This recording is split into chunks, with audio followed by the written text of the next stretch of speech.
Hello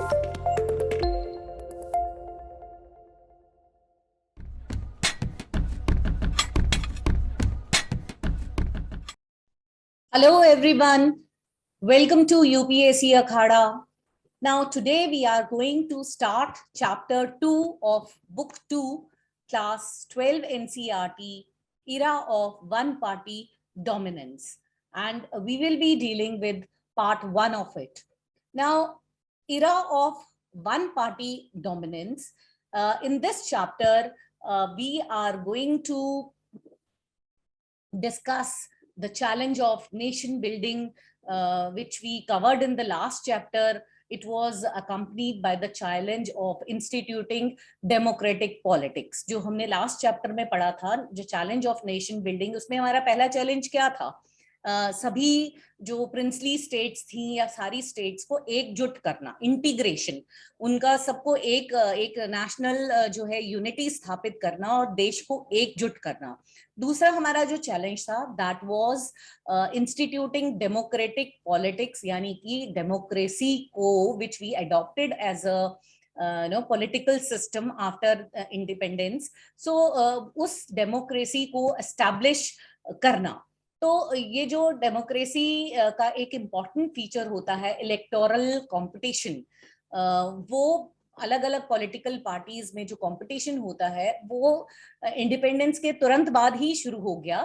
तो जो first decade है इलेक्टोरल पॉलिटिक्स, उसमें उसको अच्छे से समझने के लिए we have split this chapter into 3 parts. The first being the establishment of a system of fair and free and fair elections, कि किस तरह से देश में जो है वो एक स्वतंत्र और निष्पक्ष चुनाव जो है वो कैसे करवाए जाए. Then in the second part we'll be talking about the domination of the Congress party in the years immediately after independence.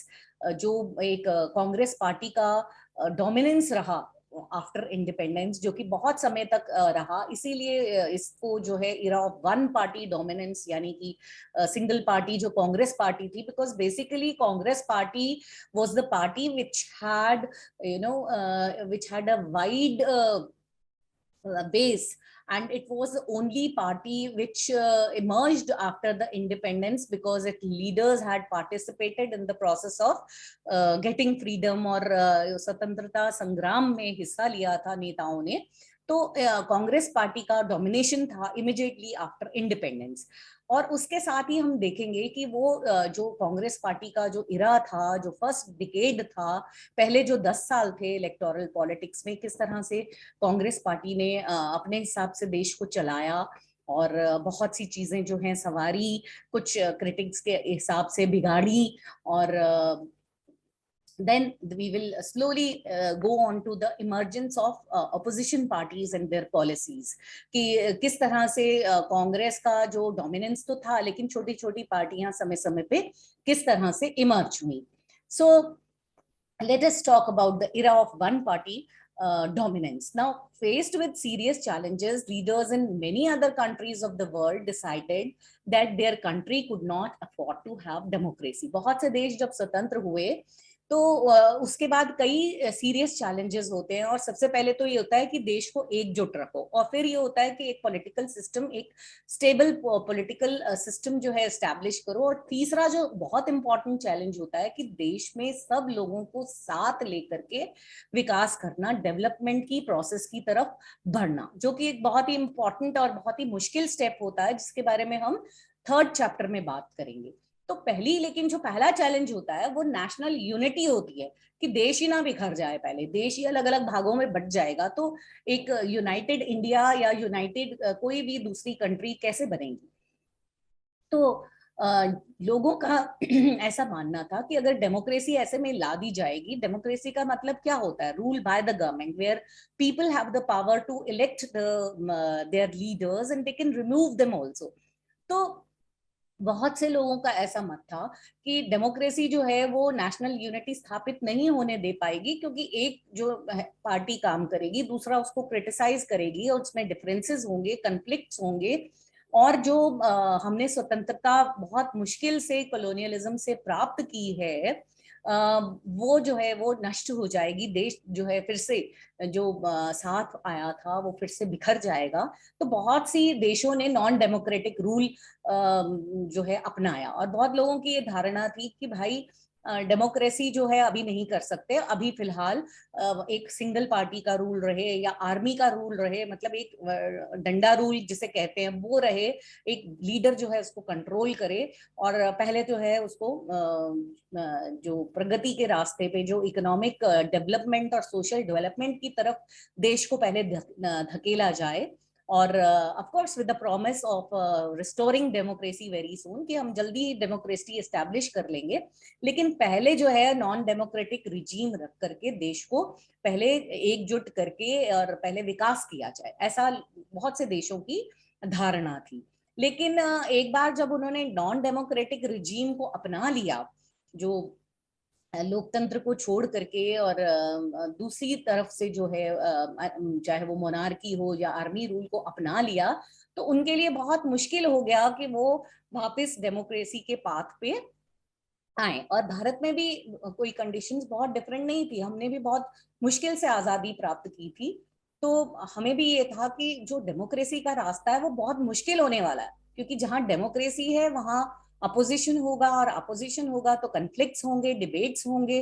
तो हमारे सामने भी एक बहुत सीरियस चैलेंज था, लेकिन उसके बावजूद भी इंडिया ने डिसाइड किया कि वो ठीक है, हमें डिफिकल्ट पाथ ही लेना है।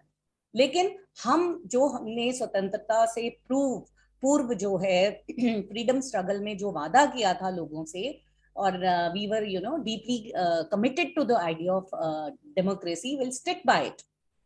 और हमें जो हमारे लीडर्स थे उनका ये मानना था कि डेमोक्रेसी एक देश की जो राजनीति है उसमें बहुत इंपॉर्टेंट रोल प्ले करती है। तो they did not see politics as a problem. हमारे जो देश के उस समय लीडर्स थे उनको लगा कि जो राजनीति है वो प्रॉब्लम नहीं है, वो उसको एक सॉल्यूशन बना करके भी प्रॉब्लम्स का निभाया जा सकता है, क्योंकि हर सोसाइटी को ये आजादी होनी चाहिए कि वो कैसे अपने आप को चलाना चाहती है, कैसे अपने आप को रेगुलेट करना चाहती है। तो लोगों के पास कम से कम डिफरेंट पॉलिसी ऑल्टरनेटिव्स तो होंगे कि जिससे वो चूज कर सके कि हमें किसके साथ जाना है, कौन से लीडर, किस पार्टी के साथ जाना है, कौन से जो ग्रुप्स हैं जिनकी डिफरेंट एस्पिरेशंस हैं, किससे हमारा जो हमारा वेलफेयर है वो ज्यादा अच्छे से मटेरियलाइज हो पाएगा। तो हालांकि जो डेमोक्रेटिक पॉलिटिक्स है उसमें बहुत से, जैसे मैंने बताया, डिफरेंसेस और कन्फ्लिक्ट्स होते हैं, लेकिन वो एक सॉल्यूशन भी है इस तरह के माहौल में लोगों को विश्वास दिलाने का कि कंपटीशन और पावर जो है वो पॉलिटिक्स में भले ही बहुत विजिबल चीजें हैं, लेकिन वो पब्लिक इंटरेस्ट में काम करते हैं।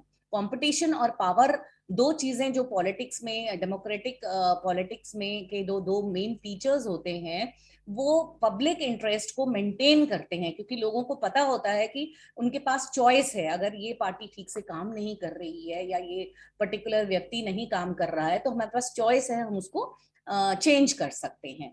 तो people feel a bit powerful.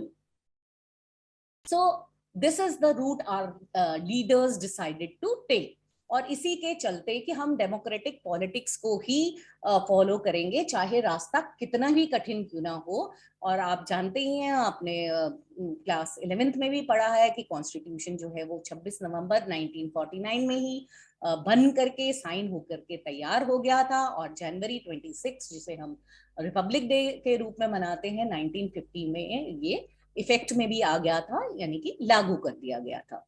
तो उस समय जो स्वतंत्रता से लेके 1950 तक का समय था, the country was being ruled by N interim government, एक आंतरिक जो मतलब बीच की इंटरिम गवर्नमेंट होती है उसके द्वारा राज्य किया जा रहा था देश में। तो पहली बार डेमोक्रेटिकली इलेक्टेड गवर्नमेंट को इंस्टॉल करना था, क्योंकि कॉन्स्टिट्यूशन ने it had laid down the rules, now the machines had to be put in place. सब कुछ ढांचा बन गया था, सब रूल्स एंड रेगुलेशंस सब तैयार थे, लेकिन एक इंटरिम गवर्नमेंट बनी कि चलो it is only a matter of few months और इलेक्शन हो जाएंगे तो एक सरकार जो है वो चुनी जा सकेगी।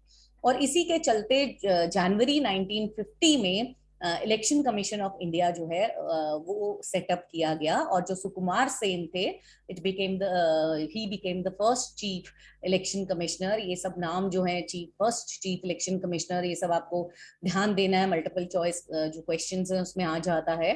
Then the country's first general elections was expected sometime in 1950 itself, और ऐसा माना गया कि 1950 में ही कहीं जो है वो इलेक्शंस जो है फर्स्ट जनरल इलेक्शंस हो जाएंगे।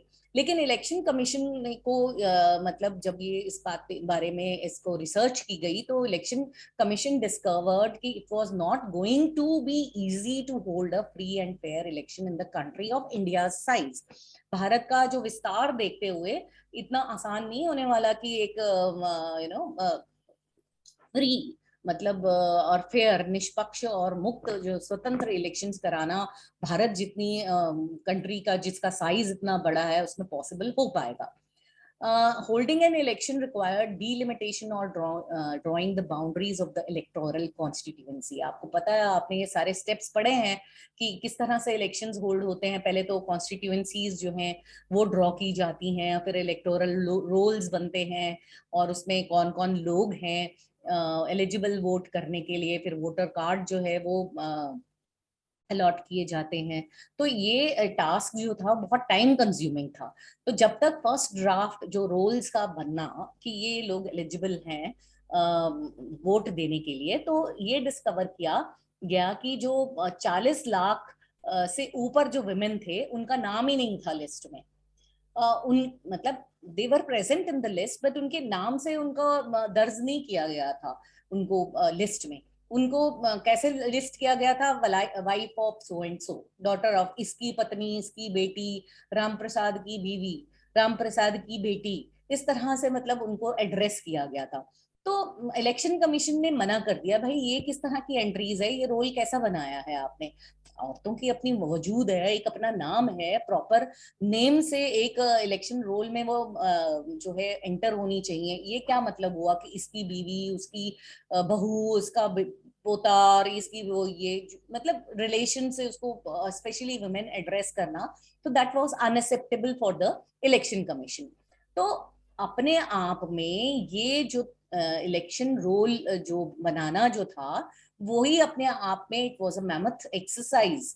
No election on this scale had ever been conducted in the world before. आज से पहले संसार में इतने बड़े स्केल पे कोई इलेक्शन कंडक्ट हुआ ही नहीं था जिसकी तरफ हम देख सकें और उससे गाइडेंस ले सकें कि हाँ भाई हम उन्होंने कर लिया तो हम भी कर लें। तो ये पहली बार इंडिया में हो रहा था और दूसरे देश हमारी तरफ देख रहे थे कि किस तरह से भारत जितना विस्तृत और इतनी बड़ी देश और उसके साथ इतना डाइवर्स जिसका नेचर है, कल्चर लैंग्वेज वाइज इतनी डाइवर्सिटी है, वो किस तरह से इलेक्शन जो है वो डेमोक्रेटिक इलेक्शन कंडक्ट करेगा और वो भी फ्री एंड फेयर इलेक्शन। तो उस समय की अगर बात करें तो 17 करोड़ उस समय एलिजिबल वोटर थे और उनको जो है 3200 एमएलएज और 489 मेंबर्स ऑफ लोकसभा को चुनना था। और उसमें से अगर आप देखें कि जो 17 करोड़ एलिजिबल वोटर्स थे उनमें से केवल मात्र 15% जो थे वो लिटरेट थे, पढ़े लिखे थे। तो election commission had to think of some special method of voting. The election commission trained over 3 lakh officers and polling staff to conduct the elections. अब उनको तो ये भी नहीं पता था कि कहाँ मोहर लगानी है और कैसे करना है, इतनी मतलब अज्ञानता और इलिटरेसी थी इंडिया में। तो 3 लाख अफसरों को ट्रेनिंग दी गई और पोलिंग स्टाफ तैयार किया गया इन इलेक्शन को कंडक्ट करने के लिए। तो ये एक साइज की बात नहीं है। जो इलेक्टोरेट था भारत का जो फिजिकल बाउंड्रीज का जो विस्तार नहीं था कि जिसने इसको मुश्किल बना दिया कि भारत बहुत बड़ा देश है, बल्कि इलेक्टोरेट जो लोग थे उन्होंने भी इस इलेक्शन को अनयूजुअल बनाया, और वो भी इलिटरेट कंट्री में जैसे कि हमारी थी। तो ये this was the biggest test of democracy of of democracy in any country in the world itself. सो इससे पहले डेमोक्रेसी थी, लेकिन वो यूरोप में, नॉर्थ अमेरिका में, जहां सभी लोग पढ़े लिखे थे, वो था। और अब यूरोप में भी अगर डेमोक्रेसी थी तो उन्होंने वोटिंग राइट्स औरतों को दिए ही नहीं हुए थे। तो हमने तो डे वन से सोचा हुआ था कि भाई हम सबको साथ लेके, women are equally partners in the democratic process, और हमने डे वन से वोटिंग राइट्स विमेन को दिया। तो इतना एडवांस्ड यूरोप जो था, इतना जो विकसित देश था, उसने भी अपने जो लेडीज हैं, जो विमेन हैं, उनको वोटिंग राइट्स नहीं दिए थे। तो इस मामले में, इन दिस कंटेक्स्ट, जो इंडिया का एक्सपेरिमेंट था with the universal adult franchise appeared very very bold and risky. बहुत बड़ा हम यूनिवर्सल एडल्ट फ्रेंचाइज क्या है कि सभी 18 साल से ऊपर जो व्यक्ति हैं, चाहे वो औरत है या चाहे मर्द है, मेल फीमेल, वो जो है इलेक्शन के लिए एलिजिबल होंगे। तो जो हमारा इंडियन एडिटर्स थे उस समय के, they called it the biggest Gamble in history. ये सबसे बड़ा जो है इतिहास में जुआ खेलने, जो है एक गैम्बल है, खेलने जा रहे हैं हम डेमोक्रेसी के साथ, एक्सपेरिमेंट कर रहे हैं। और पूरे संसार की नजरें भारत पर टिकी हुई थी, और इसी के चलते इलेक्शन 2 बार पोस्टपोन हुए, और finally they were held from October 1951 to February 1952। But this is referred to as 1952 election. वो तो अक्टूबर 1951 से ही शुरू हो गए थे इलेक्शन होना, लेकिन खत्म फरवरी में हुए थे, February 1952 में, इसलिए इसको कहा जाता है 1952 इलेक्शन। क्योंकि ज्यादातर जो देश के हिस्से हैं उनमें वोटिंग जो है जनवरी 1952 में हुई थी। सो 6 महीने कंपेनिंग, पोलिंग, काउंटिंग कंप्लीट करने के लिए दिए गए, और elections they were very competitive. एक सीट के लिए 4-4 कैंडिडेट्स, उम्मीदवार खड़े हुए, और level of participation was very encouraging. More than half the eligible voters turned out to be vote on the day of election. आधे से ज्यादा, 50% से ज्यादा जो है वोटर्स आए। आज आप देखते हैं, आप सुनते हैं सिर्फ 40% मतदान हुआ, 30% मतदान हुआ, 25% मतदान हुआ। तो स्वतंत्रता के बाद लोगों में इतना एनकरेजमेंट, इतना मोटिवेशनल लेवल हाई था कि 50 से ज्यादा एलिजिबल वोटर्स जो हैं वोटिंग डे पे इलेक्शंस में पार्टिसिपेट किया। जो लूजर्स थे, इनके जब रिजल्ट्स आए, when the results were declared, जो लूजर्स थे, यानी जिन्होंने अपनी सीट गंवा दी थी, उन्होंने भी माना कि ये निष्पक्ष चुनाव हुए हैं। तो भारत का जो एक्सपेरिमेंट था, it had proved all the critics wrong all over the world. सब जितने भी हमारे निंदक थे, हमने उनको चुप करा दिया ये इलेक्शन से। इतना सक्सेसफुल इलेक्शन संसार में कभी भी कहीं पे भी नहीं हुआ था। So the Times of India held that the polls have confounded all those skeptics who thought the introduction of adult franchise is too risky an experiment in this country. मैंने जैसे कहा कि जितने भी आलोचक थे उनका मुंह बंद हो गया, क्योंकि वो कहते थे कि ये एडल्ट फ्रेंचाइज जो है, सभी को वोटिंग का अधिकार 18 साल से ऊपर देना, ये बहुत रिस्की है एक्सपेरिमेंट भारत में कंडक्ट करने के लिए। और हिंदुस्तान टाइम्स ने क्लेम किया कि there is universal agreement that Indian people have conducted themselves admirably in the largest experiment in democratic elections in the history of world. Bharat के इतिहास में, ना केवल भारत के इतिहास में, संसार के इतिहास में जो लार्जेस्ट एक्सपेरिमेंट भारत में डेमोक्रेसी का हुआ, it was admirable, it was it was appreciable, और बाहर के जो ऑब्जर्वर्स थे, they were equally impressed. और जो 1952 का जनरल इलेक्शन था, it became a landmark in the history of democracy all over the world. So it was no longer possible to argue that democratic elections could not be held in conditions of poverty or lack of education. जो ये लोग कहते थे भारत इतना गरीब देश है और शिक्षा के नाम पे बिल्कुल एक तरह से जीरो है, लैक ऑफ एजुकेशन है यहाँ पे क्या डेमोक्रेटिक इलेक्शन होगा, तो वो आर्ग्यूमेंट्स हमेशा के लिए जो है वो रॉन्ग प्रूव हो गए। और इस बात से ये साबित हो गया कि democracy could be practised anywhere in the world irrespective of the conditions.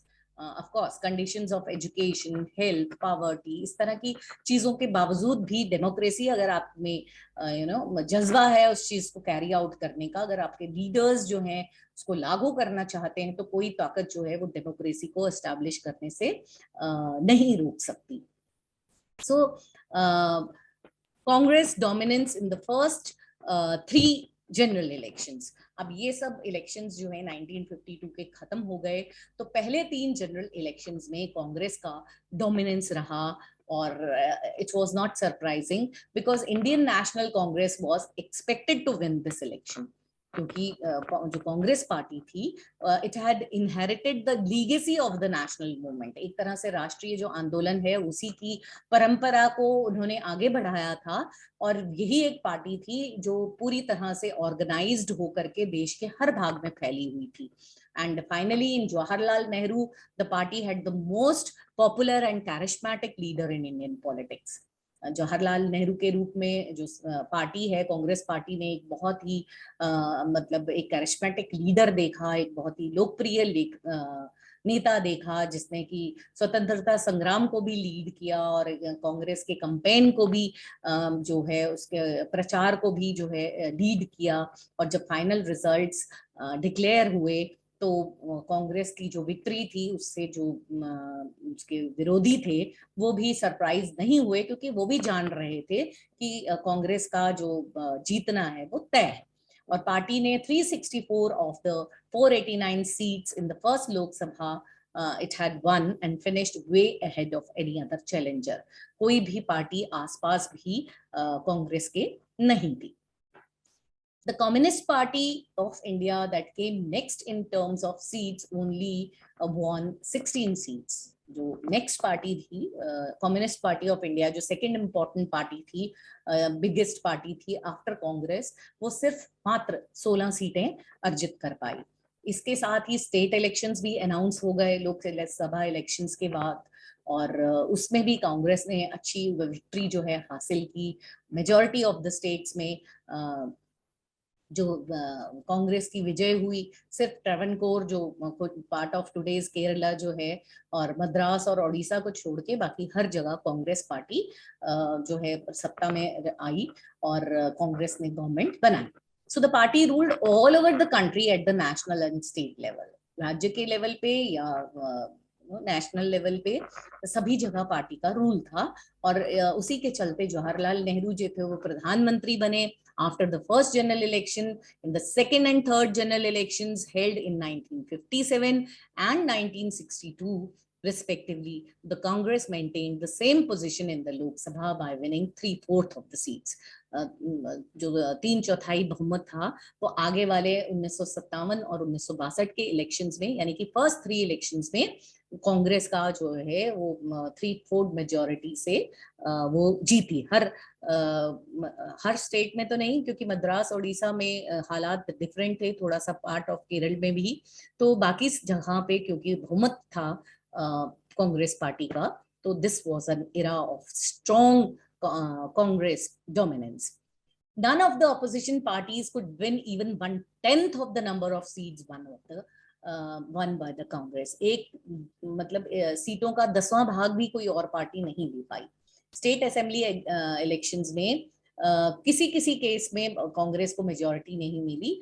जो सिग्निफिकेंट केस है वो केरला में 1957 में जो सेकंड जनरल इलेक्शन हुआ, जिसमें कि एक मिलीजुली सरकार led by CPM communist party of India, वहां पे उन्होंने अपनी गवर्नमेंट बनाई। इस एक्सेप्शंस के अलावा पूरा जो कंट्रोल है कांग्रेस का जो राष्ट्रीय स्तर पे और राज्य के स्तर पे रहा। और इतना जो एक्सटेंट था कांग्रेस का जो विक्ट्री का, it was artificially boosted by our electoral system. हर 4 सीटों में से 3 सीटें कांग्रेस ने समझिए जीती, बिकॉज 3/4 ऑफ द सीट्स हम कहते हैं 3/4 बहुमत हासिल किया। But it did not get even half of the votes. Again जो हमने वोटिंग सिस्टम में देखा है कि वो सीट्स तो कांग्रेस ने जीती, लेकिन जैसे हमने पढ़ा था first past the post system, आपने देखा था कि किस तरह से इस सिस्टम में चाहे कांग्रेस ने आधी भी वोट्स हासिल नहीं किए, लेकिन सीटें क्योंकि जीती और सीटों के अकॉर्डिंग पे जो है वो गणना होती है, और उसके आधार पे कांग्रेस जो है 3 जनरल इलेक्शंस तक जीतती गई। 1952 में for example Congress obtained 45% of the total votes. अब आप कहेंगे कम से कम 50% तो वोट करते हासिल, तभी तो सरकार बनाते, लेकिन नहीं, कांग्रेस को 45% टोटल वोट्स तो मिली, बाकियों को तो इतनी भी नहीं मिली, क्योंकि वो फैली हुई थी, छोटी छोटी पार्टीज थी, but it managed to win 74% of the seats. So you have already studied about how, what is the difference between winning by votes and winning by seats. तो सोशलिस्ट पार्टी जो है वो सेकेंड लार्जेस्ट पार्टी के रूप में उभर के आई और 10% वोट्स उसको ऑल ओवर द कंट्री मिले, जो विच वाज क्वाइट कंसिडरेबल। तो कांग्रेस के बाद इस कम्युनिस्ट पार्टी को जो है वो सेकेंड लार्जेस्ट पार्टी माना जाने लगा। तो इस तरह के सिस्टम ऑफ इलेक्शन में that has been adopted in our country, the party that gets more votes than others tend to get much more than its proportional share. तो पार्टी जिसको एक तरह से कहिए सीट्स ज्यादा मिलती हैं, चाहे वोट्स का प्रोपोर्शनल शेयर कम मिला हो, वो इस हम लोगों के जो इलेक्शन सिस्टम है, मैंने आपको बताया first pass the post system जो हमारा तरीका है, उसमें that system worked in favor of the Congress. So if we add up the votes of all the non-Congress candidates, it was more than the votes of the Congress. अगर हम पूरे और non-Congress candidates के votes सबके मिला के count करें तो वो कांग्रेस से ज्यादा थे, लेकिन नॉन कांग्रेस वोट्स जो थे वो डिवाइडेड थे between rival parties and candidates. कोई एक सिंगल पार्टी के पास नहीं थे वोट्स, तो वो बटे हुए थे, क्योंकि इस वजह से और पार्टीज की जो राइवलरीज थी या छोटी छोटी पार्टीज उनको अपने आप को ऑर्गेनाइज नहीं कर पाई और अपने आप को स्ट्रॉन्ग नहीं बना पाई, वो छोटी ही रही, क्षेत्रीय लेवल पे ही रही। ये सब कारण बने कांग्रेस के डोमिनेंस के, और यही कारण है कि कांग्रेस जो है 3 इलेक्शंस तक क्लियर कट 3/4 मेजोरिटी के साथ जीतती रही, and that was an era of single party dominance of Congress system. लेकिन 1957 में मैंने जैसे बताया केरला में कांग्रेस को जो है हार का स्वाद चखना पड़ा असेंबली इलेक्शंस में। 1957 में कम्युनिस्ट पार्टी ने ज्यादा सीटें जीत करके केरला लेजिस्लेचर जो है अपने नाम किया। पार्टी ने 60 सीटें जीती, 126 सीट्स में से, और उनको 5 इंडिपेंडेंट कैंडिडेट्स का भी समर्थन प्राप्त था। तो ये पहली बार थी जहां केरल में हार हुई कांग्रेस की। लेकिन क्योंकि एक स्टेट में था तो पूरे उसमें कंट्री में उसका कोई फर्क नहीं पड़ा। गवर्नमेंट ने उस समय EMS जो नाम्बोदी पाद जो लीडर थे कम्युनिस्ट लेजिस्लेचर को, उनको इनवाइट किया कि वो मिनिस्ट्री बनाए, who was the leader of communist legislature, communist party of India. तो for the first time in the world a communist party government had come to power through democratic elections.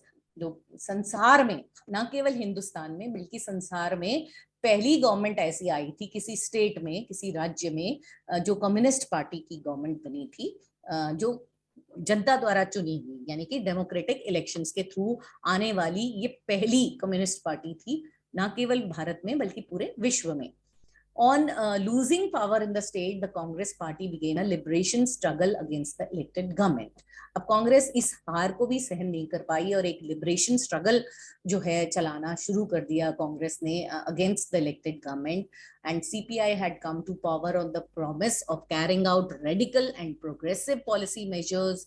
Communists state that the agitation was led by vested interest and religious organizations. तो कांग्रेस ने अपने power को use करके और struggles जो है करके, movements के थ्रू इनकी जो प्रोग्रेसिव पॉलिसीज हैं उनको कम्युनिस्ट पार्टी ऑफ इंडिया को दबाया। और 1959 में कांग्रेस जो गवर्नमेंट थी उसने आर्टिकल 356 का प्रयोग करके कम्युनिस्ट गवर्नमेंट इन केरला को डिसमिस कर दिया। This decision proved very controversial and was widely cited as the first instance of the misuse of constitutional emergency powers, जो आर्टिकल 356 था, कॉन्स्टिट्यूशनल इमरजेंसी पावर्स का, कि सरकार जो है वो किसी भी जो राज्य है उसको डिसमिस कर सकती है आर्टिकल 356 का यूज करके। और वो एक पहली कंट्रोवर्शियल डिसीजन था। आज से पहले कांग्रेस का एकाधिकार था, यहाँ पे आके उसको फुल स्टॉप लगता है और वो एक लोगों के मन में रोष होता है, क्योंकि it was an elected government. Communist party की गवर्नमेंट जो थी केरल में, वो इलेक्टेड थी, लोगों के द्वारा चुनी हुई थी। तो वहां से कि कांग्रेस जो है वो अपने अधिकारों का मिसयूज कर रही है, ये बात पहली बार ये स्वर उठा, जो आर्टिकल 356 लगा करके कांग्रेस ने केरल गवर्नमेंट का, कम्युनिस्ट गवर्नमेंट को डिसमिस कर दिया। और वहां से हल्की हल्की शुरुआत होती है छोटी छोटी पार्टीज की, अपोजिशन पार्टीज के जन्म की, जिनके बारे में हम नेक्स्ट वीडियो में जानेंगे in part 2 of this chapter 3. So till then, goodbye.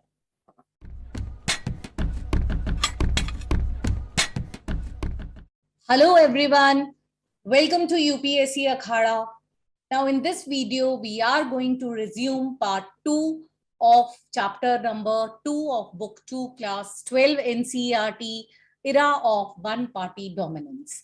In the last video, we talked about the dominance of Congress party post independence and how it emerged as the single largest party, and under its dominance, how elections for the first time in the history of the world, that the democratic elections were carried out, what were the challenges, and how Congress party emerged as the single largest dominant party.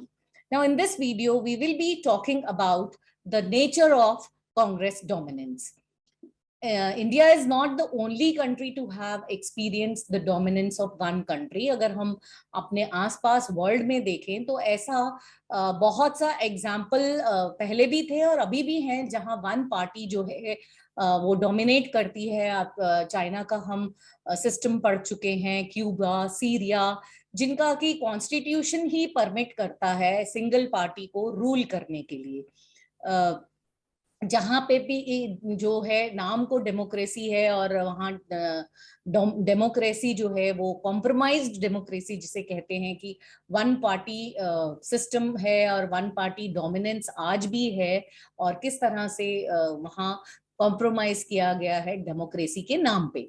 इसी तरह से some others countries like Belarus, Myanmar, Egypt, Eritrea, they are effectively one party states due to legal and military measures. कुछ में जो है military जो है regime है, फॉर एग्जाम्पल मिलिट्री का डोमिनेंस है, या वन पार्टी जो है वो कॉन्स्टिट्यूशनली लीगल है।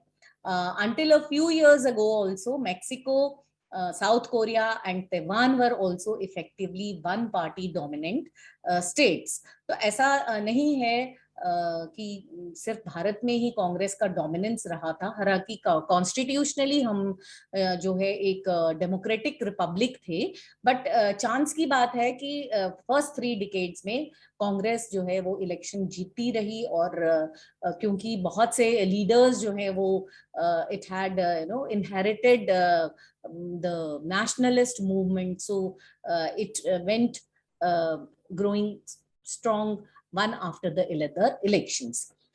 So what distinguished the dominance of the Congress party in India from all these cases was that it happened under democratic conditions. तो अगर हम ये कहें कि इंडिया में भी तो वन पार्टी डोमिनेंस था, और जो कॉन्स्टिट्यूशनली वन पार्टी गवर्नमेंट जो है चला रहे हैं देश, तो उनमें और हमें क्या फर्क है? भाई बहुत फर्क है, क्योंकि हमारी जो कांग्रेस की अगर डोमिनेंस रही है तो वो डेमोक्रेटिक कंडीशंस में रही है। तो आज के परिवेश में अगर देखें तो मोदी सरकार जो है पिछले कई इलेक्शंस जीती है, और अगर हम ये कहें कि बीजेपी का प्रभुत्व है, तो ये जो है हम उनको दूसरी कंट्रीज जहां लीगली वन पार्टी डोमिनेंस जो है वो स्वीकार की हुई है कॉन्स्टिट्यूशनली, उनसे कंपेयर नहीं कर सकते। क्योंकि बीजेपी का अगर डोमिनेंस हम कहते हैं तो वो डेमोक्रेटिक कंडीशंस में ही तो इलेक्शंस हुए हैं। कंडीशंस जो फेयर एंड फ्री इलेक्शंस की हैं, उसी के दम पे तो जो है बीजेपी मेंटेन कर पाई है अपनी जो इलेक्शन जो है अपनी जीत को हासिल कर पाई है। इसी तरह से कांग्रेस ने भी फ्री एंड फेयर इलेक्शंस किए, and by it managed to win elections after election constitutionally and in a democratic manner.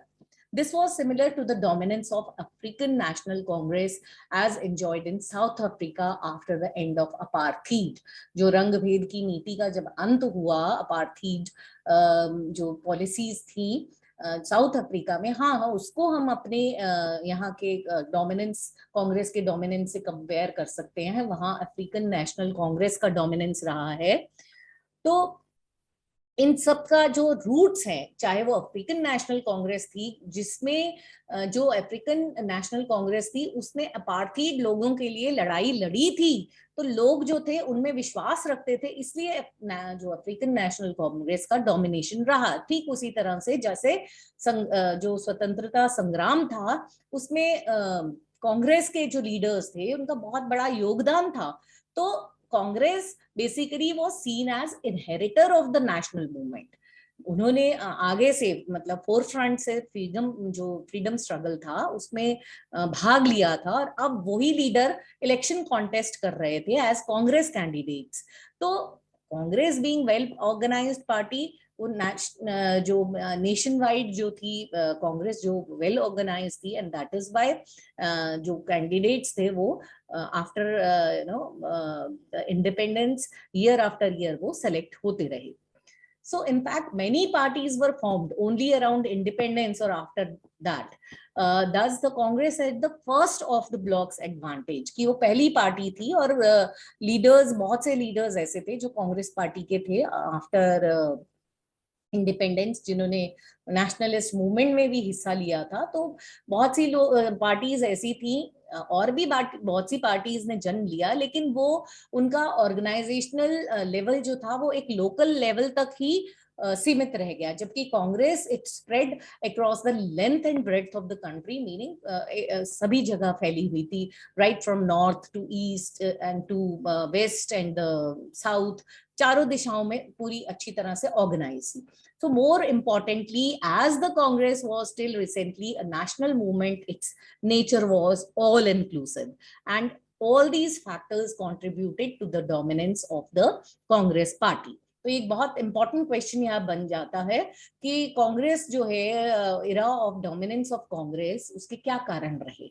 तो ये सारी चीजों को हमने डिस्कस किया लास्ट वीडियो में, और इस वीडियो में भी हमने कंटिन्यू किया कि किस तरह से कांग्रेस का नेचर क्या था डोमिनेंस का। Now coming to Congress as social and ideological coalition, it evolved from its origin in 1885 as a pressure group for the newly educated professional and commercial classes to a mass movement in the 20th century. अगर कांग्रेस को हम देखें तो जब 1885 में form हुई थी कांग्रेस, तो it was a pressure group. जो नए न्यूली एडुकेटेड जो प्रोफेशनल्स थे या कमर्शियल क्लासेस थी, वो एक प्रेशर ग्रुप की तरह से इमर्ज हुई, जो जिसने कि एक जो बाद में एक मास मूवमेंट में 20th सेंचुरी में बदल गई। So this laid the basis for its eventual transformation into a mass political party and its subsequent domination of the political system. So Congress began as a party dominated by the English-speaking upper class, upper middle class, urban elite, but with every civil disobedience movement it launched, its social base widened. शुरुआत तो educated class से जो है Congress party की शुरुआत हुई थी, और एक अर्बन एलीट उसके मेंबर्स थे, लेकिन धीरे धीरे जैसे जैसे सिविल डिसोबीडियंस मूवमेंट आगे चलता गया तो उसका सोशल बेस जो है उसमें बहुत मतलब वो वाइडन हो गया, उसमें डाइवर्स ग्रुप्स शामिल हो गए, उसमें कई इंटरेस्ट जो हैं अलग अलग डाइवर्स ग्रुप्स के शामिल हो गए, जो कभी कभी कॉन्ट्रडिक्टरी भी रहते थे, क्योंकि उसमें पीजेंट्स थे, उसमें इंडस्ट्रियलिस्ट थे। अब देखिए नेचुरली पीजेंट्स और इंडस्ट्रियलिस्ट के जो इंटरेस्ट हैं सेम तो नहीं हो सकते ना। इंडस्ट्रियल्स का काम क्या है, ज्यादा से ज्यादा इंटरेस्ट, ज्यादा से ज्यादा पैसा जो है, धन जो है उसको इकट्ठा करना, और पीजेंट्स का क्या है, वो अपने वेलफेयर के लिए वो करते हैं। इसी तरह अर्बन डेवलपर्स और विलेजर्स के इंटरेस्ट क्लैश करते थे, वर्कर्स और ओनर्स के इंटरेस्ट क्लैश करते थे, लेकिन सभी को all of these people they found space in the Congress, सभी कांग्रेस से आइडेंटिफाई हुए। और बाद में जो है इसकी जो लीडरशिप है वो भी एक्सपैंड हुई अपर कास्ट से जाकर के एक एग्रीकल्चर बेस्ड लीडर्स तक विद अ रूरल ओरिएंटेशन। और जो छोटी जाति के लोग थे, SC ST थे, जानते हैं भीमराव अंबेडकर जो है वो तो लोअर कास्ट थे लेकिन he was the chairman of the foundation, founding member of the constitutional committee. So this is how the Congress evolved. By the time of independence, the Congress was transformed into a rainbow like social coalition based on India's diversity, including different classes, different regions, different religions, different castes, languages, और हर तरह के interest के लोग उसमें शामिल हो गए. So many of these groups emerged their identity within the Congress. इस तरह से कांग्रेस जो था वो एक आइडियोलॉजिकल कोलिशन था, क्योंकि उसमें हर तरह के लोग, छोटे बड़े गरीब अमीर, सब अपने आप को आइडेंटिफाई करने लगे. और कांग्रेस ने एकोमोडेट की, रेवोल्यूशनरीज को वो एकोमोडेट किया, पैसिफिस्ट को करा, कंजर्वेटिव्स को करा, रेडिकल कहा, उसमें एक्सट्रीमिस्ट थे, उसमें मॉडरेट्स थे, उसमें left people supporting the capitalism, people supporting the socialism, all shades of the centre. So Congress एक ऐसा प्लेटफॉर्म बन गया जिसमें बहुत से, there were numerous groups, interests and even political parties to take part in the national movement. So in pre-independence day, many organizations and parties with their own constitution and organizational structure were allowed to exist within the Congress. Congress ने हर दल को जितने भी movements उठे उसको अपने अंदर शामिल कर लिया. अगर कहीं किसानों की आवाज हुई तो कांग्रेस किसानों की आवाज बन करके सामने खड़ी हुई. अगर कहीं किसी लैंडलॉर्ड्स की, किसी इंडस्ट्रियलिस्ट की कोई इंटरेस्ट जागा तो उसको इंटरेस्ट को लेकर के उसके अंदर जो है सारे जो ग्रुप्स हैं वो समाते चले गए. तो एक बड़ी पार्टी के रूप में जो कि सभी के हितों को ध्यान में दे रही थी वो इमर्ज हुई. So some of these, like the Congress Socialist Party, later separated from the Congress and became opposition party. क्योंकि सारे दल, सभी प्रेशर ग्रुप, सभी कह लीजिए बड़े बड़े इंडस्ट्रियलिस्ट, पीजेंट्स के मास मूवमेंट कांग्रेस में आके मर्ज हो गए. बाद में जैसे कांग्रेस सोशलिस्ट पार्टी उससे अलग हो गई, क्योंकि बीइंग अ लेफ्ट पार्टी उसकी आइडियोलॉजी अलग थी. तो despite differences regarding the methods, programs and policy, party managed to contain, if not resolve the differences and build a consensus. वो एक आपस में consensus बनाने में लोगों में कामयाब रही, और वो इसका डोमिनेंस का एक कारण था, क्योंकि उसका सोशल बेस वाइड होता चला गया, सारे ग्रुप्स उसमें समाते चले गए. Next is tolerance and management of factions. ये बहुत खूबसूरती से कांग्रेस ने किया, जिसने कि उसको एक अनयूजुअल स्ट्रेंथ दी. कि पहली चीज तो ये कि coalition accommodates all those who join it. एक कोलिशन फोर्स जब बन करके कांग्रेस उभरी, कोलिशन क्या होता है, एक मिली जुली, जिसे हम कहते हैं मिला जुला ग्रुप, गुट जो है, उसमें हर तरह के लोग जब शामिल हो गए और सभी एकोमोडेट हुए, सभी के इंटरेस्ट्स जो है उसमें रिजॉल्व अगर नहीं भी हुए तो किसी ना किसी तरह आपस में जो है कंसेंसस बिल्ड करने में कांग्रेस जो है वो कामयाब रही, ताकि कोई एक्सट्रीम पोजीशन ना ले ले, और इस तरह से बैलेंस बनाने में कांग्रेस जो है उस समय कामयाब रही. तो compromise and inclusiveness are the hallmarks of a coalition. किसी भी कोलिशन के लिए क्या होता है, गठबंधन सरकार है, जैसे कोलिशन गवर्नमेंट है, तो उसमें क्या होता है, कॉम्प्रोमाइज करना पड़ता है ना. जितनी भी पार्टीज ने गठबंधन बनाया है, और तरह तरह की पार्टीज इंक्लूसिव होती हैं, तो इंक्लूसिवनेस और कॉम्प्रोमाइज, ये जो दो एक हॉलमार्क्स हैं, जो कंडीशंस हैं कोलिशन की, वो कांग्रेस ने उस समय फुलफिल की. और इस स्ट्रैटेजी ने अपोजिशन को मुश्किल में डाल दिया, और कोई भी अपोजिंग ग्रुप जो है उभर करके सामने नहीं आया. So anything that the opposition wanted to say would find a place in the program and ideology of the Congress. अब opposition कुछ भी कहना चाहती थी तो वो कांग्रेस उसको अपनी आइडियोलॉजी बना देती थी कि ठीक है, इस बात पे भी हम लड़ेंगे. जब कोई एमिकेबली कह देता है कि हाँ भाई इस ग्रुप के लिए भी लड़ेंगे, मान लीजिए पीजेंट्स ने कहा हमें हमारा हक चाहिए, हमें ये पॉलिसीज प्रोग्राम्स चाहिए, ठीक है, इसको भी डेवलपमेंट प्रोग्राम में इंक्लूड कर लेंगे. तो कहाँ डिफरेंसेस, जब डिफरेंसेस, इंटरनल डिफरेंसेस को टॉलरेट करा कांग्रेस ने, उनको उनके एम्बिशंस को और जो अलग अलग ग्रुप्स और लीडर्स को एकोमोडेट करके चले, सबको साथ लेके चले, सबको बराबर वेटेज दिया, जो चीजें हम फ्रीडम स्ट्रगल में कर रहे थे, तो वो हमने इंडिपेंडेंस के बाद भी कांग्रेस ने की। और इसीलिए even if a group was not happy with the position of the party और with its share of power, it would remain inside the party and fight the other groups rather than leaving the party and becoming an opposition. तो party के अंदर मतलब गुट बंधन हो, जो गुटबंदी होती है वो हो गई कि भाई मैं तुम्हारी पॉलिसी से नहीं सहमत हूँ, एक लीडर ने दूसरे लीडर को कहा कि मैं इस पॉलिसी से अगेन हूँ, लेकिन सब जो है वो अलग टूट करके अपोजिशन नहीं बन गए, वो रहे कांग्रेस के साथ ही। ये ग्रुप्स जो होते हैं पार्टी के इनसाइड, उनको कहते हैं हम फैक्शंस। तो ये जो coalitional nature of the Congress party है, इसको आप नोट कीजिए, बहुत इंपॉर्टेंट रीजन है कांग्रेस की डोमिनेंस का। जो coalitional nature of the Congress party है, जो उसकी टॉलरेंस पार्टी थी, विच एनकरेज वेरियस फैक्शंस, के मैं सब जितने भी छोटे छोटे समाज के टुकड़े हैं, दलित वर्ग है, वीकर सेक्शन है, डिसएडवांटेज पीपल हैं, सभी को साथ लेकर के आगे बढ़ी कांग्रेस, और ये उसकी सफलता और डोमिनेंस का बहुत बड़ा कारण था। So some of these factions were based on ideological considerations, but very often these factions were rooted in personal ambitions and rivalries. और अगर कहीं जो पार्टीज का मतलब पर्सनल एम्बिशन या राइवलरीज होती थी, उसकी वीकनेस का फायदा उठा करके कांग्रेस की वो स्ट्रेंथ बन जाता था इंटरनल फैक्शनलिज्म जो था। Since there was room within the party for various factions to fight with each other, it meant that the leaders representing different interests and ideologies remained within the Congress rather than go out and form a new party.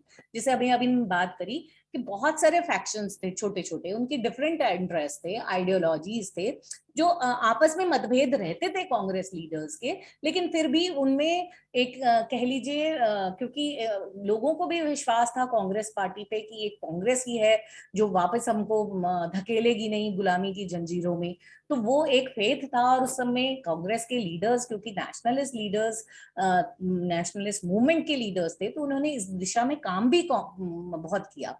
तो Congress appear as a grand centrist party ना। जब आपने भी देखा होगा, जैसे हम लोग जब छोटे थे तो यही होता था कि कांग्रेस तो एक नेशनल लेवल की पार्टी है, बीजेपी जो है वो स्थानीय, मतलब कहीं कहीं हिंदी जो भाषी प्रदेश हैं वहां पे वो थी। इससे ज्यादा तो लेफ्ट पार्टीज, सोशलिस्ट पार्टीज या कम्युनिस्ट पार्टीज का बोलबाला था, तो बीजेपी की तो कहीं पिक्चर में ही नहीं थी। तो other parties primarily attempted to influence these factions and thereby indirectly influenced policy and decision making from the margins. Now, they were far removed from the actual exercise of authority. They were not considered alternatives to the ruling party. जो बीच में इस तरह के जो बागी लोग होते थे वो सर उठाते भी थे, तो उनको ये नहीं देखा जाता था कि ये भाई कांग्रेस को रिप्लेस कर लेंगे, रूलिंग पार्टी के ऑल्टरनेटिव हैं। उनको ये सोचा जाता था कि ये just they are constantly pressurised and criticised, censored and influence the Congress, कि ये जस्ट प्रेशर ग्रुप है और उनके क्रिटिसिज्म्स होते थे और कांग्रेस का इन्फ्लुएंस इतना होता था। जैसे कि मैंने कहा कि केरल की गवर्नमेंट ही डिसॉल्व कर दी जो कम्युनिस्ट पार्टी की आई थी जो फर्स्ट थर्ड इलेक्शन में। तो system of factions balanced as balancing mechanism with in the ruling party. जो फैक्शंस थे वो रूलिंग पार्टी के दायरे में ही बैलेंस्ड तरीके से काम करते रहे। पॉलिटिकल कंपटीशन था, लेकिन अपोजिशन पार्टीज और रूलिंग पार्टी में नहीं, कांग्रेस के अंदर ही पॉलिटिकल कंपटीशन था। तो in that sense, the first decade of electoral competition, the Congress acted both as the ruling party as well as the opposition. तो इसके चलते क्या था कि कंपटीशन तो था, पॉलिसीज अलग अलग होती थी, नेता एक दूसरे की पॉलिसीज से असहमत जो है डिसएग्री करते थे, तो अपोजिशन था लेकिन कांग्रेस के अंदर ही था।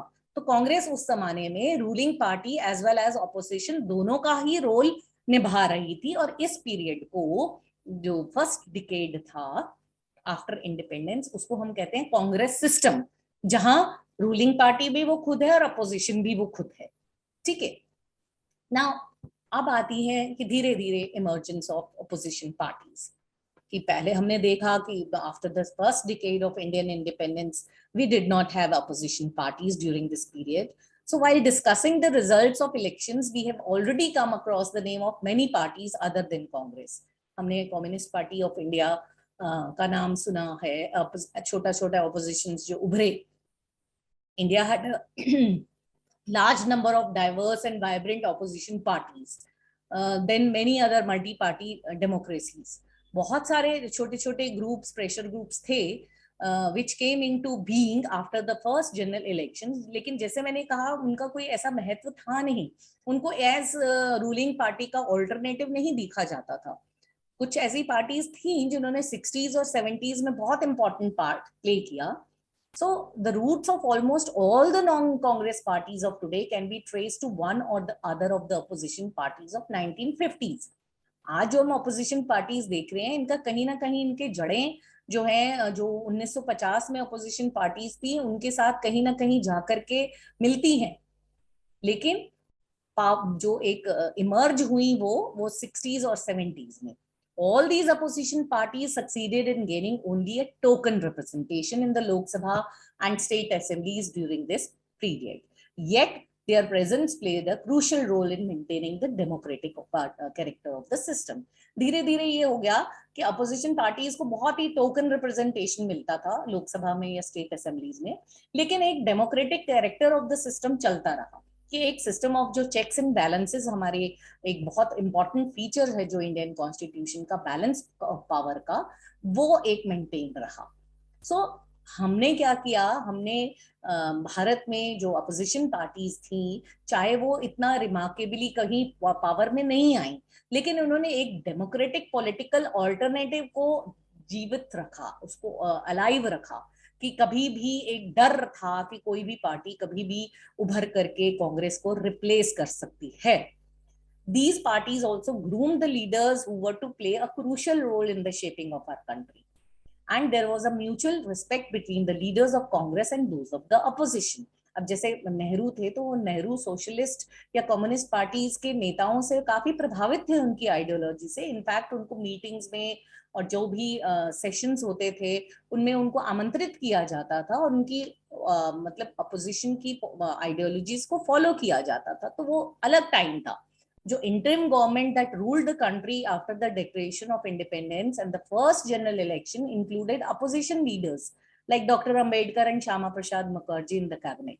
ये जो श्यामा प्रसाद मुखर्जी थे और डॉक्टर अंबेडकर थे, ये अपोजिशन लीडर्स थे, लेकिन फिर भी वो इंटरिम गवर्नमेंट का बहुत बड़ा हिस्सा थे, इंटरिम गवर्नमेंट के मतलब मेंबर्स थे. जवाहरलाल नेहरू की जो फॉन्डनेस है सोशलिस्ट पार्टी के लिए वो किसी से छुपी नहीं है. वो सोशलिस्ट लीडर्स जैसे जयप्रकाश नारायण को उन्होंने अपनी गवर्नमेंट को ज्वाइन तक करने का आमंत्रण जो है वो दे दिया, निमंत्रण दे दिया. तो इस तरह का पर्सनल रिलेशनशिप और रिस्पेक्ट जो थी अपनी पॉलिटिकल एडवर्सरी के साथ declined after the party competition grew more intense. Thus, this first phase of democratic politics in our country was quite unique. ये एक अलग ही मिसाल थी जहां मैंने कहा ना, हम अपोजिशन भी खुद ही थी वो, और अपनी अपना अपोजिशन भी खुद ही थी, और अपनी रूलिंग पार्टी भी खुद ही थी, और सोशलिस्ट लीडर्स के साथ हाथ मिला करके चलती थी, उनकी अच्छी पॉलिसीज को फॉलो करती थी. तो that was a unique period. So this inclusive character of the nationalist movement led by the Congress enabled it to attract different sections, groups and interests, making it a broad-based social and ideological coalition.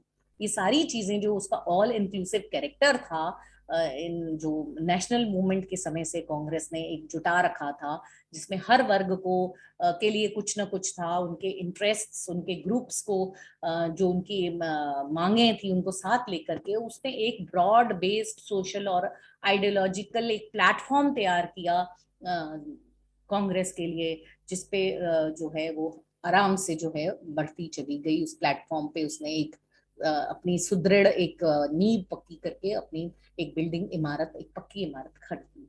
तो इसी दौरान जो छोटी छोटी parties emerge हुई हैं उनके बारे में थोड़ा थोड़ा जान लेते हैं, और इसमें ज्यादा कुछ नहीं है, इसलिए पॉइंट्स में डिस्कस कर रहे हैं कि कब फॉर्म हुई, किसकी लीडरशिप में फॉर्म हुई, आइडियोलॉजी क्या थी मेन उनकी, और इनके मेन लीडर्स कौन कौन से थे. So we'll quickly have a look, talking about the Socialist Party. The Congress Socialist Party was formed within the Congress. Congress के अंदर ये Socialist Party develop हो गई थी way back in 1934, before independence, under the leadership of आचार्य नारायण देव. इसको कहा जाता था कांग्रेस पार्टी का left wing.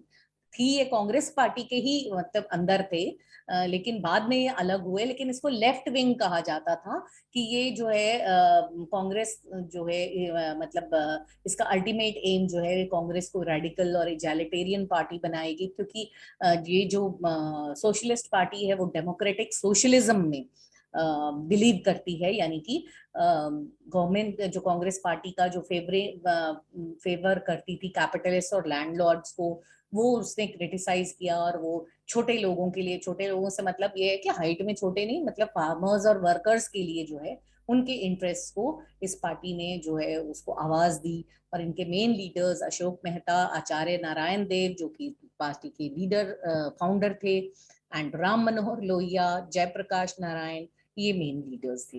Now coming to communist party of India. After communist party, the Congress Party, Communist Party of India is the oldest party in India. ये मैंने आपको पहले भी बताया था कि ये कम्युनिस्ट पार्टी जो है, जो केरल इलेक्शंस में जीती थी, तो ये सेकंड लार्जेस्ट पार्टी थी आफ्टर द कांग्रेस पार्टी. और inspired by the Bolshevik revolution in Russia, certain communist groups started its activity in India by the beginning of 1920s से ही. ये जो रशिया की कम्युनिज्म जो बोल्शेविक रेवोल्यूशन से इंस्पायर होकर के कुछ कम्युनिस्ट ग्रुप्स ने जो सोशलिज्म के ऊपर जोर दिया कि सोशलिज्म ही सभी समस्याओं का जो समाधान है वो सोशलिज्म है, इसको एक प्रॉपर पार्टी का रूप 1924 में दिया गया. एमएन रॉय जो है, उन्होंने बहुत बड़ी भूमिका निभाई इस जो पार्टी को, उसमें बहुत वाइटल रोल प्ले किया उसके फॉर्मेशन में. और 1930 onwards CPI began to cooperate with the national movement. National movement में बकायदा कांग्रेस के लीडर्स के साथ कंधा से कंधा मिला करके अपना संघर्ष किया. Now, from 1935 onwards, the communists worked with the fold of the INC, within the fold of INC, and that is Indian National Congress के साथ. मैंने कहा 1935 के बाद जो है साथ ही काम किया. और पार्टी जो है फ्लरिश जो हुई है इंडिपेंडेंस के बाद हुई है. और मैंने आपको बताया था सेकंड इलेक्शन जो 1957 में हुआ था, उसमें अपॉर्चुनिटी मिली थी, जहां केरल स्टेट में अपनी सरकार बनाई थी, जो बहुत ज्यादा देर तक कांग्रेस ने नहीं चलने दी. लेकिन ये अपनी तरह की फर्स्ट नॉन कांग्रेस गवर्नमेंट थी जो इंडिया में डेमोक्रेटिकली तरीके से फ्री एंड फेयर इलेक्शंस के माध्यम से चुनी हुई सरकार थी. The party won 16 seats and emerged as the largest opposition party in the first general elections of India. और पूरे देश में भी चाहे 16 ही सीटें जीती, लेकिन लार्जेस्ट अपोजिशन पार्टी थी after Congress. This was the opposition party which टक्कर देने के लिए it emerged as the largest opposition. So party had more popular support, लेकिन ये पार्टी जो है नेशन वाइड नहीं थी. पार्टी को सपोर्ट कहाँ था? जो साउथ में और ईस्ट साइड में आंध्र प्रदेश, वेस्ट बंगाल, बिहार, केरल. और उनके प्रोमिनेंट जो लीडर्स थे किसकी गाइडेंस में हुई? MS PC Joshi and Ajay Ghosh, basically West Bengal के जो लीडर्स थे. नाउ कमिंग टू भारतीय जनसंघ, जिसे हम आज के टाइम में कहते हैं कि BJP has basically emerged from भारतीय जनसंघ. उनकी आइडियोलॉजी और पॉलिसीज 1951 में ये पार्टी फॉर्म हुई, भारतीय जनसंघ. श्यामा प्रसाद मुखर्जी जो थे इसके फाउंडर प्रेसिडेंट थे. It has its roots in RSS and Hindu Mahasabha, और even before the independence the party believed in Akhand Bharat, the reunion of India and Pakistan. The development Indian economy should be on the basis of Indian culture and tradition. जो भारतीय संस्कृति और भारतीय रीति रिवाजों पे बल दिया गया. हिंदी को ऑफिशियल लैंग्वेज के रूप में जो है मान्यता के लिए इस पार्टी ने जोर दिया. And it also stood for the eradication of poverty. Coming to Swatantra party. Swatantra party जो है वो 1959 में फॉर्म होती है, और जो सी राजगोपालाचारी जो नेशनलिस्ट मूवमेंट में front runner in the nationalist movement, KM. Munshi, N.G. Renga, and Meenu Masani. They criticized socialism and communism. The party stood for protecting the capitalist and feudal interest. अब ये स्वतंत्र पार्टी लैंडलॉर्ड के interest में, industrialist के interest में, capitalism पे जोर देती के लिए जो है वो उसको वो डिमांड्स को पुट फॉरवर्ड किया, और धीरे धीरे ये डिमांड किया कि जो सरकारी कंट्रोल है, गवर्नमेंट कंट्रोल है, इकोनॉमिक सिस्टम पे नहीं होना चाहिए। एक फ्री मार्केट जो है और कंपटीशन जो है, जो प्राइवेट एंटरप्रेन्योरशिप है या इंडिपेंडेंस है, इंडिविजुअल फ्रीडम पे इस पार्टी ने जोर दिया। तो आप देख रहे हैं जो थोड़ा थोड़ा किस तरह से अपोजिशन इमर्ज हुआ, और किस तरह से धीरे धीरे धीरे आगे के चैप्टर्स में हम देखेंगे कि उस समय किस तरह की व्यवस्था थी और किस तरह से कांग्रेस का जो डाउनफॉल है वो स्टार्ट हुआ। So will stop here and see you with a new chapter of this book, chapter number 4. Till then, goodbye.